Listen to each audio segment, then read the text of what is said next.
بسم اللہ الرحمن الرحیم۔ السلام علیکم ناظرین، آپ دیکھ رہے ہیں نیوز اسٹوڈیو اور میں ہوں افتخار۔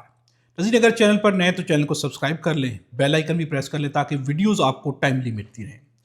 ناظرین، سہیل آفریدی نے جرگے کا بولا تھا، امن خیبر امن جرگہ، آج جرگہ ہو گیا ہے۔ اس میں 3 فیصلے کیے گئے ہیں جنہیں سہیل آفریدی نے خود اپنے اکاؤنٹ سے ٹویٹ کیا ہے۔ کیا فیصلے ہیں؟ میں آپ کے سامنے وہ فیصلے بھی رکھوں گا۔ سہیل آفریدی نے شدید خطاب کیا، کھل کے گفتگو کی گئی۔ وہ گفتگو کیا ہے، اس کے مین پوائنٹس کیا ہے، وہ بھی آپ کے ساتھ شیئر کروں گا۔ اس کے علاوہ عمران خان کی سسٹر سے عمران خان کی ملاقات ہو جائے گی، یہ بھی دعویٰ کیا گیا ہے، اور یہ دعویٰ کرنا ہے بہت ہی قریبی بندے کا، اس پر بھی بات کریں گے۔ اس کے علاوہ بھی بہت کچھ ہے۔ ناظرین، سب سے پہلے خیبر امن جرگہ، اس کے اندر 3 فیصلے کیے گئے ہیں۔ جمرود کے اندر یہ جرگہ ہوا، وہاں پر جرگے کے اندر 3 فیصلے کیے گئے۔ اب وہ 3 فیصلے کون سے ہیں؟ پہلا فیصلہ جو اس جرگے کے اندر ہوا ہے، ہمیں جبری طور پر اپنے گھروں سے بے دخل کیا ہے، لہٰذا وفاقی حکومت اور جس نے ہماری قربانیوں کو مذاق بنایا ہے وہ معافی مانگ کر اپنے الفاظ واپس لے۔ یہ پہلا فیصلہ ہوا جرگے کے اندر۔ دوسرا جرگے کے اندر جو فیصلہ ہوا ہے وہ فیصلہ ہے بار بار اپنے گھروں سے بے دخلی بند کمروں کے فیصلوں کا نتیجہ ہے۔ اس دفعہ ہمارا رخ پرامن طور پر اسلام آباد کی طرف ہوگا۔ اب ہم ریاست پر قابض لوگوں سے امن سے جینے کا حق مانگیں گے۔ ناظرین، یہ دوسرا فیصلہ ہوا ہے۔ اب یہاں پر سہیل آفریدی نے واضح طور پر کہا ہے کہ جو فیصلہ کیا گیا اس فیصلے میں ہے کہ اب ہمارا جو رخ ہوگا وہ اسلام آباد کی طرف ہوگا، پرامن ہوگا، لیکن ہم ریاست پر جو لوگ قابض ہیں ان سے پرامن طور پر جینے کا حق مانگیں گے۔ اب ناظرین، یہ جو دوسرا فیصلہ ہے، یہ فیصلہ یقیناً جو ہے نظام کے لیے، حکومت کے لیے سب سے زیادہ مشکل فیصلہ یہی ہے کہ اگر وہاں کے لوگ یہ فیصلہ کریں گے اسلام آباد کی طرف پرامن مارچ بھی ہو تو کیا یہ مارچ برداشت کیا جا سکتا ہے؟ کیا نظام کے اندر اتنی سکت ہے؟ کیا ریاست اس طرح کے مارچ جو ہے اس کو برداشت کرنے کی سکت اب مزید رکھتی ہے؟ نظام کے لیے یقیناً یہ جو دوسرا فیصلہ ہے یہ ایک بھاری فیصلہ ہے۔ اور جو تیسرا فیصلہ جرگے کے اندر کیا گیا وہ فیصلہ کیا ہے؟ پہلے مرحلے میں خیبر امن جرگہ کے فیصلے تمام قبائلی اضلاع میں جرگوں کے سامنے رکھے جائیں گے، ان کا مشورہ بھی لیا جائے گا۔ پھر پورے خیبر پختونخوا کے پختون کا قومی جرگہ بلایا جائے گا جس میں آخری فیصلہ ہوگا کہ پختون قوم اب مزید بند کمروں کے فیصلے قبول نہیں کرے گی اور ریاست پاکستان پر قابض مائنڈ سیٹ کو اس سے آگاہ کرے گی۔ اب ناظرین، آپ نے تیسرا فیصلہ سن لیا۔ یہ جو پہلے دونوں فیصلے ہیں، سب سے پہلے یہ تمام اضلاع میں، تمام قبائلی اضلاع میں ان جرگوں کے سامنے یہ فیصلے رکھے جائیں گے، ان کی رائے لی جائے گی۔ اگر وہاں سے رائے ایکسیپٹ ہو جاتی ہے، یعنی وہ بھی کہتے ہیں کہ یہ صحیح فیصلے ہوئے ہیں، اس کے بعد پورے کے پورے خیبر پختونخوا کے پختونوں کا جرگہ ہوگا جس میں فیصلے رکھے جائیں گے۔ فیصلہ وہی ہے کہ بند کمروں کے فیصلے ہم قبول نہیں کریں گے۔ اس کے بعد جو بھی فیصلہ ہوگا، کہا گیا ہے کہ جو بھی مائنڈ سیٹ ہے اس کو اس سے آگاہ کر دیا جائے گا، یعنی کہ اس وقت سہیل آفریدی نے ایک نیا آغاز کر دیا ہے۔ اور یہ جو تحریک ہے اب جرگہ کی تحریک، یہ جو فیصلے کیے گئے ہیں یہ فیصلے بڑھتے جائیں گے، ان کی ڈیمانڈز ہے کہ ڈیمانڈز پوری کر دی جائیں۔ اگلا تیسرا مرحلہ اس کے بعد شروع ہو جائے گا۔ اب ناظرین، حکومت کی باری ہے، نظام کی باری ہے کہ وہ ان فیصلوں کے اوپر کیا ری ایکشن دیتے ہیں، کیا رد عمل دیتے ہیں۔ لیکن آج کی جرگے کے اندر یہ 3 فیصلے کیے گئے ہیں۔ اب ناظرین، میں آپ کے سامنے کچھ بیانات رکھتا ہوں، آلدو کے بیانات شدید ہیں، یقیناً شدید گفتگو کی ہے سہیل آفریدی نے۔ مجھے اس بات کا علم تھا کہ انہوں نے کچھ کرنا ہے۔ اگر مجھے اور میری پارٹی کو خراب کرنے کی طرف جاتے ہیں تو وہاں برف باری پڑنے والی ہے، آپ وہاں آپریشن نہیں کر سکتے۔ اس کے بعد میرے خلاف مہم چلائی گئی۔ 24 رکنی کمیٹی میں کور کمانڈر اور IGFC اس سارے مرحلے میں شامل تھے، وہ اس سارے پروسیس سے باخبر تھے۔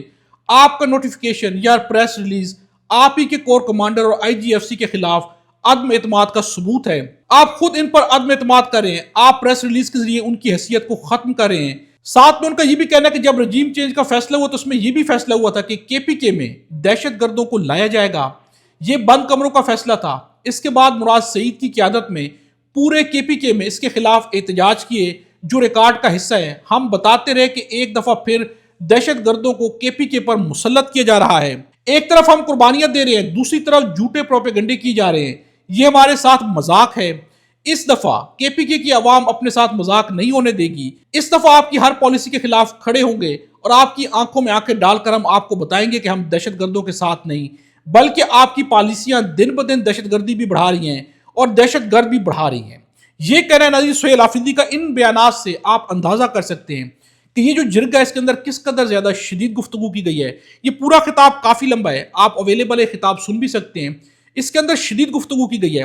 اب اس جرگے کے اندر سہیل آفریدی نے اپنا موقف، جو ان کا موقف ہے، جو انہوں نے موقف دیا تھا وہ بھی چلایا، اور ساتھ ساتھ میں خواجہ آصف اور طلال چودھری کا جو موقف تھا آپریشن کرنے کے بارے میں وہ بھی یہاں پر چلایا گیا، یعنی کہ دونوں کے موقف کی ویڈیوز بھی اس جرگے کے اندر چلائی گئی، اور یہاں پر آخر میں جو فیصلہ ہوا، سہیل آفریدی نے اپنے اکاؤنٹ سے وہ فیصلہ ٹویٹ کر دیا ہے، وہ فیصلہ بھی میں نے آپ کے سامنے رکھ دیا ہے۔ ناظرین اب یہاں پر اگر حالات کو دیکھا جائے، سہیل آفریدی نے کہا تھا کہ سنڈے کو ہم ساری چیزیں کریں گے، آج یہ جرگہ بھی ہو گیا، اس کے فیصلے بھی انہوں نے سامنے رکھ دیے ہیں۔ اب ری ایکشن کیا آئے گا حکومت کی جانب سے، نظام کی جانب سے، یقیناً وہ ری ایکشن بھی بڑا ری ایکشن ہوگا۔ اب ناظرین میں آپ کے سامنے اسد اللہ خان کا ایک بیان رکھتا ہوں، اس وقت جو حقیقت ہے گراؤنڈ کی ریئلٹی، وہ ریئلٹی کیا ہے۔ اسد اللہ خان نے عمران خان کے بارے میں ایک بڑی خبر بریک کی، یقیناً یہ اس وقت اگر موجودہ حالات میں دیکھا جائے تو بہت بڑی خبر تھی، اسے بریک کرنا بھی بہت بڑا ایشو تھا۔ اسے کس طرح بریک کیا جا سکتا ہے جب تک کہ طاقتوروں کی مرضی نہ ہو، اس کے اوپر بھی سوالات اٹھے، ایون کہ اسد اللہ کے اوپر تنقید بھی کی گئی۔ اب اسد اللہ کا اپنا کیا بیان ہے؟ ان کا کہنا ہے کہ لوگوں کے کاروبار تباہ ہو گئے، شناختی کارڈز بلاک ہیں، لوگ اپنا ایزی پیسہ اکاؤنٹ نہیں بنا سکتے، مقدمے پرچے بالخصوص پنجاب میں لوگوں کو اتنا ڈرایا گیا ہے کہ یعنی اگر باپ بچے سے کہہ رہا ہے کہ بیٹا سیاسی نظریات کا مجھے بڑا احترام ہے، مگر یہ میری سفید داڑھی کی طرف دیکھو، اپنی بہنوں کی طرف دیکھو، میں عدالتوں میں دھکے نہیں کھا سکتا، تمہارے پیچھے نہیں آ سکتا، تمہاری بہنوں کے گھر پولیس پہنچ جاتی ہے، اس کے سسرال والوں کا مسئلہ ہے، تو بیٹا نہ کرو۔ یعنی کہ حالات یہاں پر پہنچ چکے ہیں کہ کچھ ہوتا ہے تو وہاں پر پولیس پہنچ جاتی ہے۔ اس قدر حالات ہے کہ لوگ ان کی شناختی کارڈز بلاک ہو چکے ہیں، ایزی پیسہ اکاؤنٹ تک نہیں بنائے جا سکتے۔ یہ ساری سچویشن گراؤنڈ ریئلٹی میں آپ کے سامنے رکھ چکا ہوں کہ حالات جو ہیں یقیناً حالات بہت سخت ہیں۔ اس وقت نظام نے کہا کہ ہارڈ سٹیٹ ہے، اور پاکستان کے اندر واقعی ایک ہارڈ سٹیٹ ہے۔ جس طرح کا نظام ہے تو یہاں پر ایک بات کو ایک لمٹ سے بڑھ کے کہنا بہت مشکل ہو جاتا ہے، کسی کے لیے بھی لمٹ سے بڑھ کے کچھ بھی کہنا اس وقت آسان نہیں رہا۔ اب ناظرین میں آپ کے سامنے منصور علی خان کا ایک بیان رکھتا ہوں کہ اس وقت عمران خان کی صحت کے بارے میں کس قدر زیادہ تشویش ہے، اور کس طرح سے لوگ جو ہے میسیجز بھیج کے اپنی تشویش کا اظہار کر رہے ہیں۔ منصور علی خان کو ایک شخص نے ایک میسج بھیجا ہے۔ منصور علی خان کا کہنا ہے کہ مجھے ایک صاحب نے کل رات ایک میسج کیا اور لکھا کہ جو بیماری عمران خان کی بتائی جا رہی ہے، اسی بیماری کی وجہ سے اس شخص کی ایک آنکھ میں بینائی جا چکی ہے، اور اب دوسری آنکھ کو بھی وہی مسئلہ بن رہا ہے۔ سیاسی اختلاف کسی سے بھی ہو، لیکن صحت کے بارے میں دعا کرنی چاہیے۔ یعنی اس شخص نے کہا کہ مجھے یہی بیماری تھی اور میری ایک آنکھ ضائع ہو چکی ہے، تو عمران خان کی بھی ایک آنکھ ضائع ہو سکتی ہے۔ اس قدر زیادہ عوام لوگ جو ہے تشویش کا اظہار کر رہے ہیں کہ لوگوں کو منصور علی خان کو میسج کی جا رہے ہیں۔ اب ناظرین منیف فاروق کی جانب سے ایک پیغام آیا ہے، ان کا کہنا ہے کہ اب حکومت کی مجبوری ہے کہ وہ عمران خان صاحب کی ہمشیرہ کو ان سے ملوائیں، یعنی کہ اب ملاقات ہو جائے گی، یہ ملاقات ضروری بھی ہے۔ ناظرین ملاقات ہونا اتنا مشکل نہیں ہے، یہ ملاقات ہونی چاہیے تاکہ عوام کے سامنے عمران خان کی اصل صحت آ سکے۔ یہ نظام کے لیے بھی بہتر ہے، حکومت کے لیے بھی بہتر ہے۔ اس وقت ہر کسی کو ایک بہتر فیصلہ کرنے کی ضرورت ہے، جو کہ ریاست کے حق میں بھی اور بنیادی طور پر ہر کسی کے حق میں بہتر فیصلہ ہو۔ ناظرین اب تک کے لیے اتنا ہی ہے، اگلی ویڈیو میں آپ سے دوبارہ ملاقات ہوگی۔ خدا ہم سب کو اور ہمارے وطن پاکستان کو اپنی حفظ و امان میں رکھے۔